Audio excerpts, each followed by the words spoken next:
Welcome to Beating Cancer Daily. Beating stage 4 cancer for 30 years still takes my breath away every time I say it. I'm Saranne, founder of the Comedy Cures Foundation, and I hope you'll join me for just a few minutes daily for the next 365 days so we may laugh, learn, maybe cry a little as we live our best days beating cancer daily together.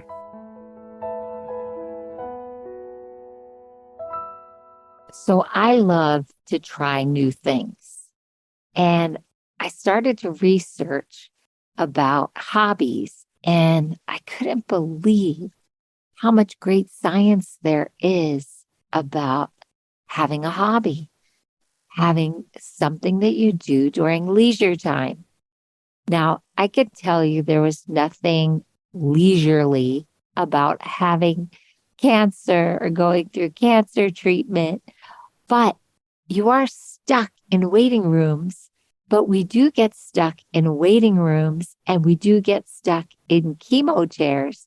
So I started to think, what if I thought about the different times we have to wait around in our cancer treatments as our newfound leisure time? And what if we could explore different hobbies during that time? What if we just reap all the benefits that the scientists are telling us happen when you try hobbies? Now, I have to admit, I did try a lot of different things during my active chemo treatments, and some of them stuck and some of them didn't. I think I mentioned on a prior episode that I started painting pottery. Now, I did that as a way to keep my daughter occupied, especially on days where I wasn't feeling 100% great, because I could just sit there and paint pottery. And boy, was that a cool reward, because I got done a nice piece of pottery. And then I could look back on that pottery, like even till today, and see that and remember that I came through that time. And that was one of the things that I did as one of my hobbies. But I did yoga. I learned a bit about microbiotic cooking. I journaled. I have to admit, I even started playing the flute.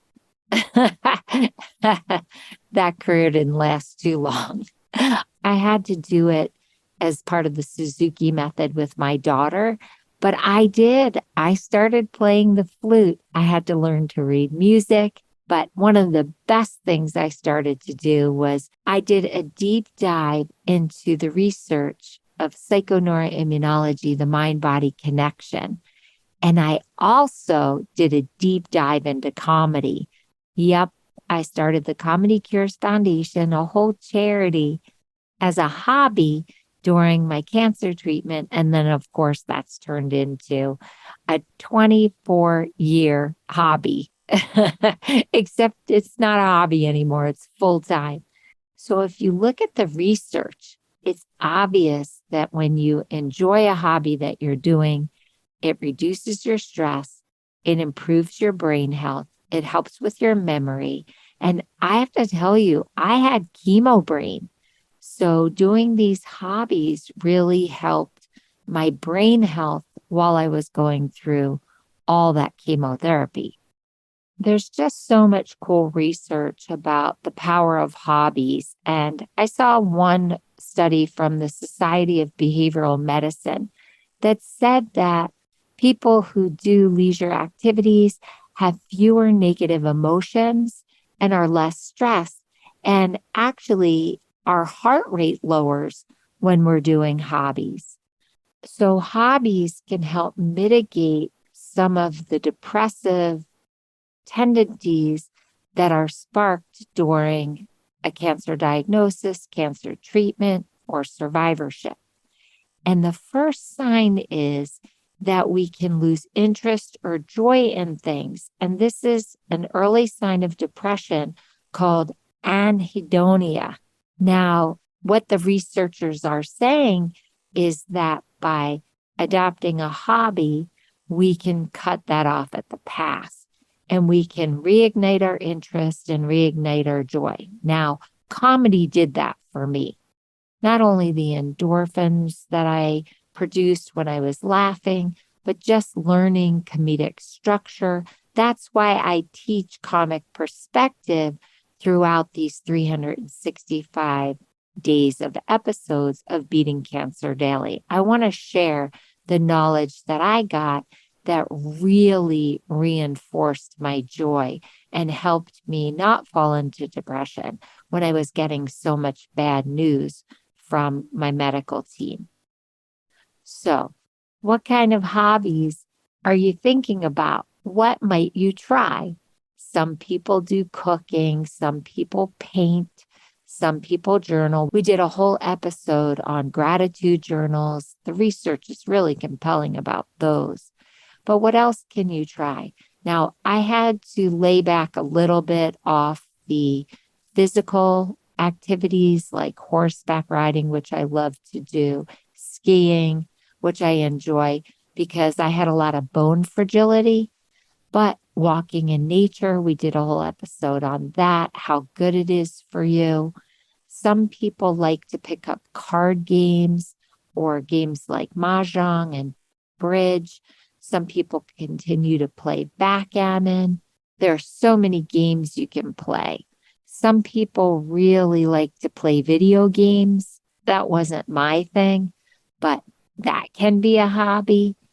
I'm trying to think of also things that could really help with socialization that you can do that are gentle. Some people start doing crossword puzzles, Sudoku. A lot of people find relaxation in coloring. If you have a local university near you or a learning annex or a Y, you can pick up their brochure or look online, and there are so many classes. So if you'd like the socialization, you can do them in person. If you don't want to go out, there are so many online classes that started during the pandemic. You know, I bet you're going to tell me to try puzzles. I actually like doing puzzles. But let me know what you're thinking about trying or what you love. Go to the Comedy Cures Foundation and hit the record button, or go to the contact menu and write to me and let me know. Have a blessed day, and I'll see you tomorrow. I hope you guys know this, but Beating Cancer Daily is a listener and donor-supported podcast and community. So if you have some extra change, I'd love you to go to comedycures.org and make a donation today of whatever level is comfortable for you. And it will be tax deductible to the extent allowed by law, because Comedy Cures is a nonprofit 501c3 organization founded from my chemo chair, April 1999, and we've been going strong ever since. So please consider making a donation today and help our community and this podcast thrive. Thanks so much. See you tomorrow. Guess what time it is? It's time for me to read the disclaimer. Beating Cancer Daily and the membership circle are not in lieu of medical advice or treatment. They are for entertainment purposes only. Please consult your healthcare team to review your best strategy. Thanks for listening.